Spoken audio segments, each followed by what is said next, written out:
This is a clip. Well, so this girl is actually was in a clip that we responded to earlier a couple weeks ago.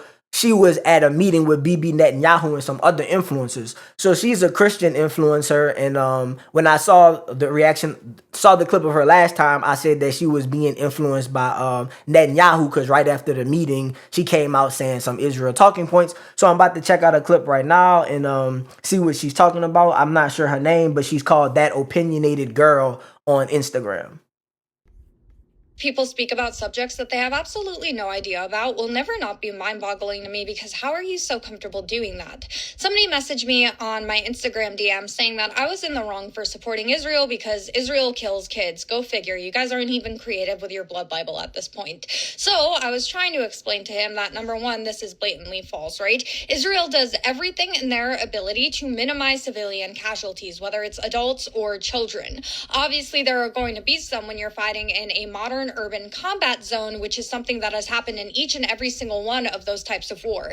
Actually, Israel has the lowest percentage. John Spencer does an absolutely excellent job breaking this down. He is a leading expert when it comes to urban combat, but people don't understand this, right? They want to sit there and they expect Israel to fight this war in a very small area with absolutely zero civilian casualties, despite the fact you have Hamas committing actual war crimes like dressing as civilians, utilizing hospitals and schools to fight from 200 miles worth of terrorist tunnels underneath all of the civilian infrastructure, right? But somehow it's all on Israel, despite the fact that they were the ones who had the war waged against them. So I pointed this out to him, and then I also explained how it was Hamas and PFLP and Islamic Jihad and the Gazan civilians themselves who broke into Israel and went out of their way to specifically target children, right? This wasn't a civilian casualty. This wasn't an accident. They specifically broke into civilian homes, saw children, and then decided to either one, murder them, or two, take them hostage. I gave the specific example of the Bebos babies because I feel like it's one of the more well-known cases, and he didn't know it. He didn't know it. He tried to send me an article saying that Israel actually went back on this, and then he sent something about the beheaded babies, which, by the way, Israel never claimed that. So for people to be sitting there trying to talk about two different things, it just goes to show that he didn't know what I was talking about. He had never heard of the Bebas family before because he's never done his actual research. He had this thought in his head of Israel bad, and then he just looked at things that confirmed that thought to him. He didn't care about any of the Israeli babies who were slaughtered on that day. He didn't care about any of the Israeli children who were horrifically abused, like Yagil Yaakov, who was taken hostage. They're pulling on his hair after his father had just been murdered, screaming at him, forcing him to watch October 7th footage, branding his leg on the motorcycle, and this dude doesn't know about any of it. And there are so many of them like that, and it's just so, I cannot comprehend how you couldn't even bother to do the bare minimum level of research when it comes to people dying. This is not a sports team, guys. You have to know what the hell you're talking about if you're going to be speaking on it. Okay, so that was a long clip, guys, and there's a bunch of things I want to talk about because we've discussed before some of the history between the Palestinians, the Ashkenazi Jews, the Mizrahi Jews, etc. So what she was saying is that she believes that people are not being considerate about the Jews who are dying and the Israelis who are dying. Many innocent Israelis are being killed. So to discuss this situation, I just want to break up some of the groups. We have Hamas, which is a terrorist organization. I never hear anybody talking about being pro-Hamas. They just say they're pro-Gazans because Gazans are the people from that region who live there. Then you have people who talk about Jews in a negative way. And a lot of times, in my perspective, or my belief is that when they say Jews, what they're talking about is the Israeli government, not Jews. Kind of insinuate you're talking about Jewish people. So most Jewish people are all Jewish people. So I want to differentiate that for you guys to say this. Hamas is a terrorist organization. They're a problem. Israel's government, Netanyahu, is under investigation for fraud and various other things. The world considers him a war criminal, and he's the leader of the Israeli government. So what you have is to me, two bad groups in terms of the Hamas, which at one point was representing the government of Gaza, and then the Israeli government representing the Israeli people, and some people say Jewish people. So those two groups are bad. And then when you start talking about the loss of life, well, it's mostly Gazans who are innocent who are losing their lives. It's mostly Israeli citizens who I believe, again, are innocent who are losing their lives.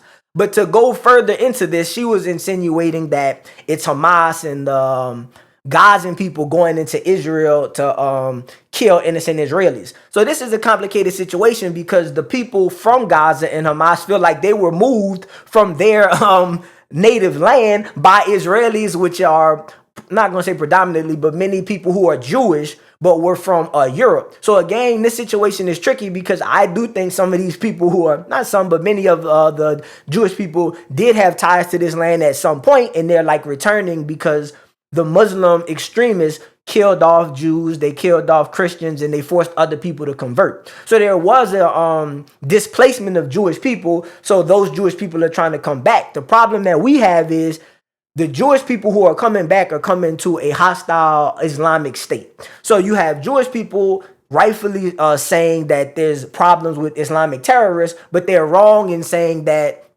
the people of Gaza and the Muslim people are all against them. The people who are in the Middle East are under they're under not just terrorist regimes, but they're under oppressive regimes. So what you have is you have people who aren't able to really speak their minds themselves. So we don't really know how the people feel because the people either have to agree with the Islamic terrorists and the extreme Islamic governments, or they'll kill the people. So what I would just like to push for is more dialogue amongst the citizens for people to see that maybe it is very possible for the Jews and the Muslims to get along if it were up to the people. And what it seems like more of the problem is just that the power structures, you have terrorists and Islamic extremists who have money, who are most likely doing nefarious things. You have them trying to keep their power, and then you have Netanyahu, another power-struck leader, who instead of stepping out of office, or not stepping out of office, the polls are saying that the majority of Israelis don't really want him in office. So once these wars end and they allowed to vote, it's highly likely that he would be removed from office because the people won't vote for him.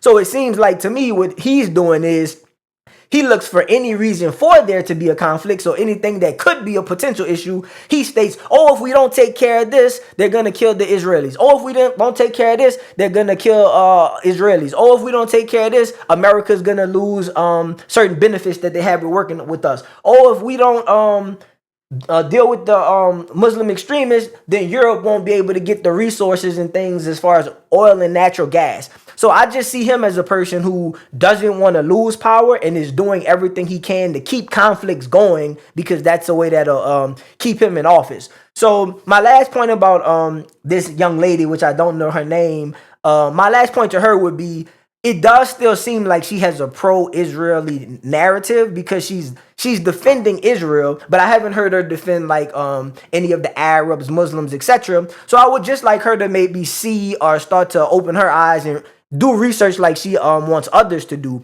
Do research into the people who are native to that land and maybe try to understand why some of them are bothered. And not to go off on a tangent, but now I'm remembering she also spoke about the West Bank. So she was trying to say that why can't Israeli people settle in the West Bank? Well, America, which is Israel's greatest ally, our foreign policy has actually been to stay away from the West Bank, and we have not promoted Jews settling on the West Bank because they already have Gazans, etc., living on that land. So they're not the Jewish people who come in are not legally supposed to even occupy that. In that's the American government stance. Plus, there've been numerous videos showing they'll have Israeli settlers come and the land's occupied, and they'll attack the people who own the land. So in terms of terrorist acts, I would consider somebody coming to your home and violently attacking you, shooting you, killing people, a terrorist attack. So both sides, whether it's Ashkenazi Israeli Jews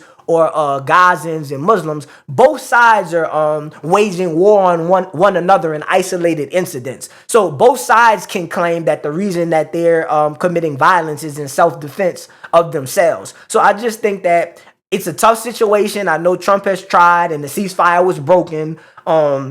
recently when Israel killed 100 people. They said they killed 100 people because Hamas has not given them one of the hostages who's already dead. So that's kind of illogical. I mean, you're supposed to follow the agreement, but you wouldn't kill 100 people because somebody didn't give you the body of someone that's already died when you're trying to, you've already negotiated the peace treaty, but you're trying to get other phases through. You're trying to have Hamas give up power. You're trying to have Hamas, demilitarized. So just in my opinion, it's just going to show that Israel is not as willing to negotiate in good faith as much as they should. And same for Hamas. Again, there's been a few videos coming out of them killing not even Israelis, but they've been killing Gazan citizens that they think helped Israel. So again, you just have two groups that are up to no good and doing nefarious things, and it's unfortunate for the people in the Middle East, Jewish and Muslim as well. If you like this video, please smash the like button,